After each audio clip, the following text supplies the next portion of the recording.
Jadi ucapan ini sangat menentukan. Makanya tadi saya sampaikan sebelum bis berangkat dan sebelum kita mengucapkan niat ihram, semua harus dilepas yang dilarang tersebut. Labbaik Allahumma umratan. Apa artinya? Aku penuhi panggilanmu ya Allah untuk mengerjakan ibadah umrah. Nah, kemudian kalau ada di antara jamaah yang niat ngumrahkan orang lain, misalnya orang tua, maka bisa dengan membaca labbaik Allahumma umratan an siapa, sebutkan namanya. Kalau ayahku misalnya, labbaik Allahumma umratan an abi. Ya Allah, aku penuhi panggilan umrah untuk ayahku. Tapi kalau untuk diri sendiri cukup labbaik Allahumma umratan. Lalu ucapkan anna mahilli haitsu habastani. Anna mahilli haitsu habastani. Ucapan ini sebenarnya tidak harus jamaah. Tetapi ucapan ini bisa bermanfaat ketika terjadi sesuatu yang tidak diinginkan. Apa artinya? Artinya kalau kita mengucapkan labbaik Allahumma umratan saja, lalu di tengah perjalanan ada hal yang tidak diinginkan terjadi. Contoh, Mekah ditutup total. Semoga tidak terjadi. Tapi kalau terjadi, kita nggak bisa masuk ke Mekah sama sekali, maka kita kena denda kalau kita tahallul di tempat. Karena kita sudah niat umroh, maka harus diselesaikan. Ya, kita nggak tahu kapan Mekah dibuka misalnya. Nggak mungkin kita nunggu berhari-hari, berpekan-pekan mungkin, ya, setelah ketinggalan pesawat. Mau tidak mau kita harus apa? Ya harus menanggalkan pakaian ihram, harus bertahallul. Hanya saja karena kita tidak menambahkan ucapan tadi, maka kita tidak sah tahallulnya karena kita belum mengerjakan umrah, belum tawaf, belum sa'i. Ya nggak mungkin kita langsung tahallul, maka kita kena denda. Tetapi kalau kita mengucapkan doa ini, anna mahilli haitsu habastani, maka jika terjadi sesuatu yang tidak diinginkan, seperti tadi tertahan tidak bisa masuk kota Mekah, kita bisa tahallul di tempat meskipun belum melaksanakan umrah tanpa kena denda. Nah, jadi ini perlu dibaca untuk jaga. Jelas ya? Baik. Kemudian yang keenam, sepanjang perjalanan dianjurkan bagi jamaah untuk memperbanyak bacaan talbiyah. Labbaik Allahumma labbaik, labbaik la syarika laka labbaik, innal hamda wan ni'mata laka wal mulk la syarika lak, sebanyak-banyaknya tanpa ada hitungan tertentu.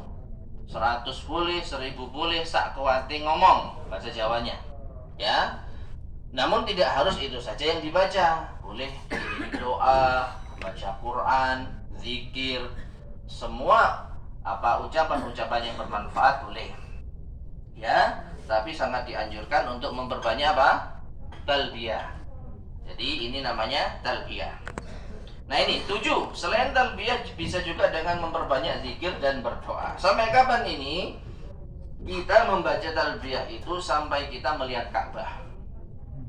Baru kita stop talbiyahnya. Kalau sudah melihat Ka'bah baru kita zikir yang lain, bukan talbiyah. Sehingga sampai kita di Mekah, di hotel sambil layah-layah duduk, tak dapat labbaik Allahumma labbaik, enggak apa-apa. Masih sesuai dengan tuntunan. Begitu pula jalan dari hotel menuju masjid, kita baca talbiyah boleh. Namun ketika sudah melihat Ka'bah, kita stop membaca talbiyah. Dan untuk ini ya mungkin nanti kita akan sering mengingatkan ya. Pak baca talbiyah. Ya, atau baca sendiri-sendiri juga tidak mengapa. Baik. Yang ke-8. Sesampainya di hotel, jamaah diperbolehkan untuk mandi. Kalau bis perjalanan 5 jam, ini bisa terus lagi. Hah? Oh, Masya Allah. Kalau kereta saya kurang tahu, karena belum pernah naik ya. Nanti insya Allah yang mendampingi kereta satu seli, yang bis dengan saya insya Allah. Jadi naik bis sekitar 5 jam. Pasti rasa nggak nyaman dan lain sebagainya, itu ada, maka boleh mandi.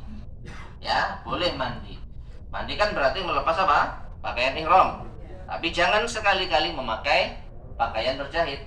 Jadi masuk kamar mandi ya pakai pakaian ini, terus keluarnya juga masih pakai pakaian ini. Boleh pakai anduk. Ya? Pakai anduk. Pakai anduk, kalau pakai anduk kan nggak berjahit. Gimana maksudnya pakai anduk? Anduk hotel kan ada. Sebenarnya bukan masalah berjahitnya, tetapi membentuknya. Makanya di sebagian travel itu ada yang nama travel gede, jahitan, bordiran. Itu enggak apa-apa. Tidak mengapa, ya.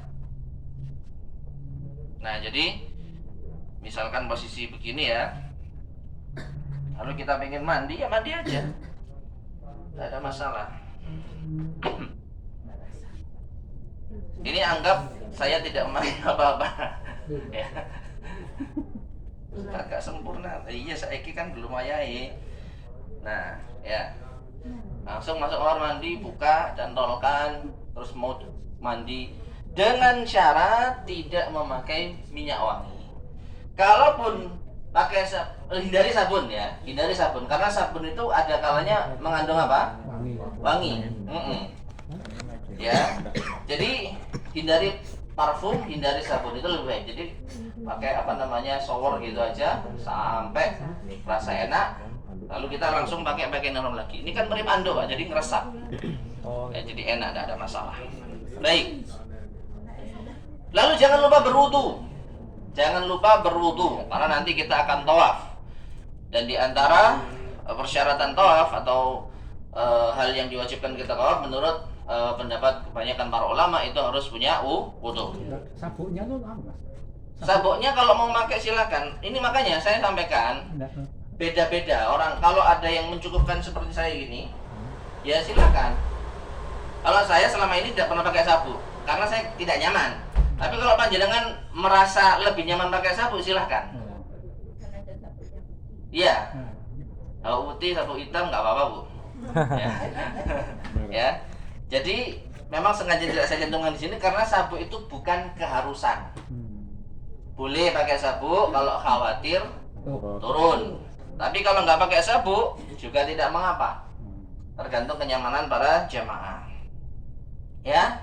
Jadi silakan kalau mau mandi. Kalau nggak mandi ya terserah, haknya jenengan. Ya. Tapi jangan lupa wudu sebelum berangkat ke masjid, wudu. Nah, ketika kita berangkat ke masjid, ini hotelnya insya Allah dekat ya. Sebagian ada di Swiss, sebagian ada di Elaf Indah. Nanti kita bareng-bareng. Lalu kita masuk masjid dengan membaca doa. Nah, di antara doanya ada di sini. Ya. Doa yang lain juga ada di referensi lain, silakan. Adapun di sini saya membawakan doa A'udzubillahil azim wa biwajhihil karim wa sultanihil qadim minasyaitonir rajim. Bismillahirrahmanirrahim wassalatu wassalamu ala Rasulillah. Allahumma ftahli abwaaba rahmatik. Ya.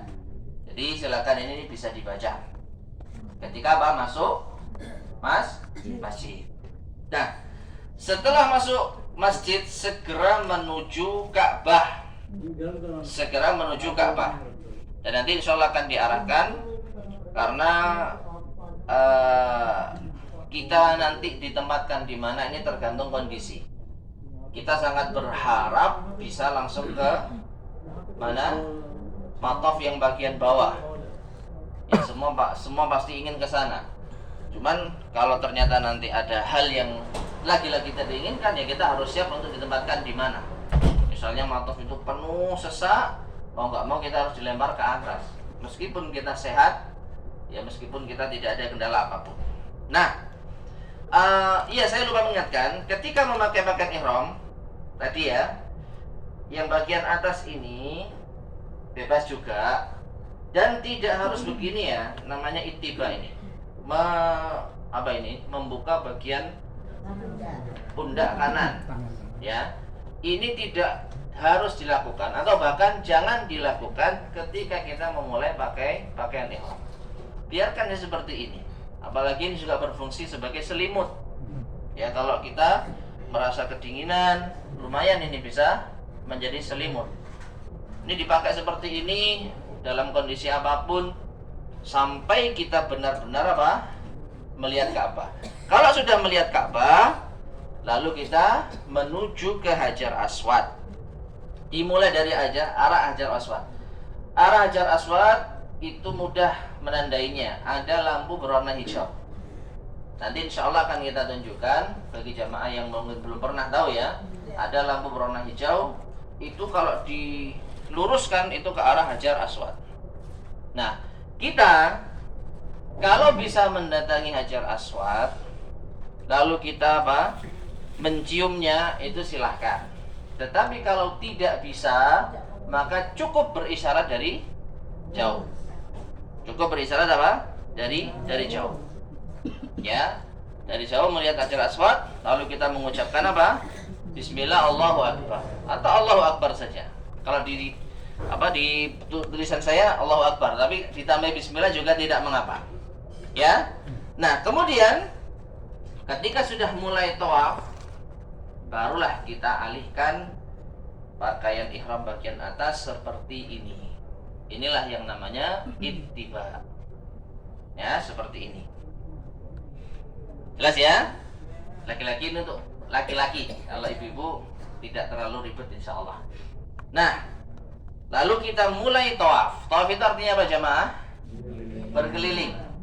Karena memang kita akan mengelilingi Ka'bah. Ka'bah di sebelah kiri kita. Lalu kita mengelilingi Ka'bah. Baik, kemudian setelah itu dianjurkan bagi jamaah laki-laki untuk berlari-lari kecil. Ya, pada 3 putaran pertama. Ini dianjurkan, namun tidak harus. Tidak harus. Artinya kalau kita ingin jalan sama istri pelan-pelan nggak masalah. Kalau mau lari kecil, nah itu dianjurkan. Berapa? 3 putaran pertama. Putar ke arah Ka'bah. Nah, kemudian ketika sampai di rukun Yamani, sampai Hajar Aswad.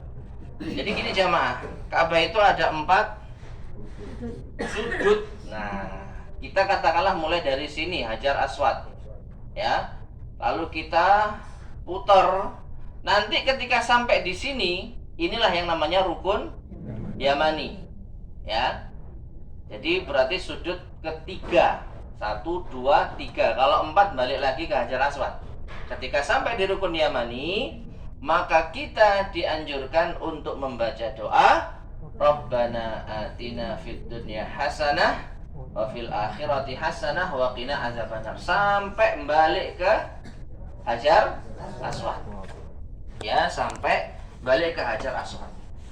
Nah, kemudian jamaah sekalian rahimani wa rahimakumullah, ketika sampai di Hajar Aswad lagi, maka itu tandanya kita telah sampai 1 putaran. Jadi sudah dapat 1 putaran. Lalu kita ulangi lagi mengisyaratkan tangan. Ini dengan anggapan kita tidak bisa mendekat ke mana? Hajar Aswad. Dari jauh kita ucapkan Bismillahi Allahu Akbar.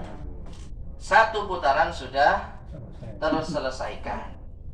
Nah, kemudian tadi 3 putaran pertama apa? Berlari kecil bagi laki-laki jika memungkinkan. 4 sisanya jalan kaki saja. Nah, di sela-sela tawaf ngapain kita? Banyak yang bisa dilakukan, Bu. Bisa baca doa, bisa zikir, sampai baca Quran bisa. Gimana caranya? Buka mushaf, sambil baca Quran jalan. Dan itu banyak.